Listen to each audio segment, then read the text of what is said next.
പഴയ ഏറ്റവും പഴയ ഓർമ്മ ഒരു 17-18 വയസ്സുള്ള സമയത്താണ്. കോട്ടുള്ളി സ്കൂളിൽ വെച്ചിട്ടായിരുന്നു ആ സംഭവം. ഞങ്ങളൊക്കെ ഇങ്ങനെ വരിയാക്കിയിരുന്ന് നിർത്തി. 3 വരി ഉണ്ടായിരുന്നു. എന്നിട്ട് കൈപൊക്കലാണ്.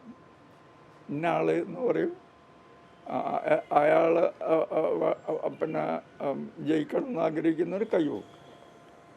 അങ്ങനെ കൈ എണ്ണുന്നു. അങ്ങനെയായിരുന്നു ആ വോട്ട്. അത് എനിക്ക് തോന്നുന്നു അത് ഒരു 46-ലോ 47 സ്വാതന്ത്ര്യത്തിൻ്റെ മുന്നെയാണ്. പിന്നെയാണ് പെട്ടി, മഞ്ഞപ്പെട്ടി, ചുവപ്പ് പെട്ടി, അങ്ങനെയൊക്കെയാണ്. അത് പിന്നെ ഓരോ പാർട്ടീൻ്റെ കളറായിരിക്കണം. അത് വന്നു.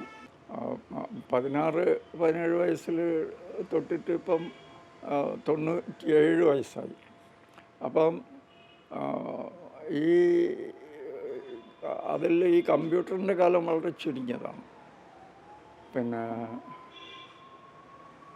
എൻ്റെ അഭിപ്രായത്തിൽ ഇപ്പോഴും ഈ കമ്പ്യൂട്ടറിന് പകരം ഈ വോട്ട് ചെയ്യുന്ന രീതിയാണ് നല്ലത്. കമ്പ്യൂട്ടറിൽ പിന്നെ കൃത്രിമം നടത്താൻ പറ്റുമെന്നുള്ളതല്ല, കൊട്ടക്കണക്കിന് നടത്താൻ പറ്റുമെന്നുള്ളതാണ്. മറ്റേതൊക്കെ എന്ത് കൃത്രിമം വന്നാലും അതൊക്കെ വളരെ ലഘുവായിട്ടേ കഴിയുള്ളൂ. അപ്പം അതാണ് പിന്നെ അതിനെ സംബന്ധിച്ച് എൻ്റെ അഭിപ്രായം.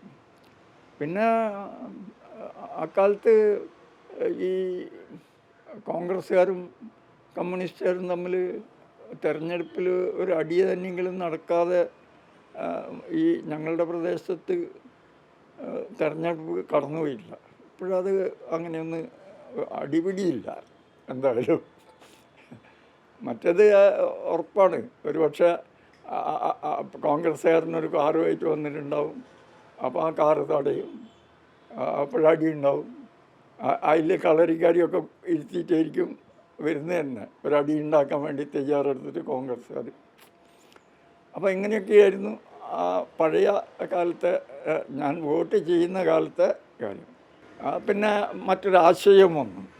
ആ സമയത്ത് തന്നെയാണ് പിന്നെ മാവോയിസ്റ്റ് ആശയം ഇങ്ങോട്ടേക്ക് കടന്നു വരുന്നത്. അപ്പം സ്വാഭാവികമായിട്ടും അതും കൂടി വായിക്കുകയും ഇത് കാണുകയും ചെയ്യുന്നതിനോടുകൂടി കാര്യങ്ങളുടെ ഗതി മനസ്സിലായി. അപ്പോൾ അങ്ങനെ മാസത്തിൽ ഞാൻ അക്കാലത്ത് തന്നെ രാജിവെച്ച, പിന്നെ വോട്ട് ചെയ്തിട്ടില്ല, ഇതുവരെ ചെയ്തിട്ടില്ല.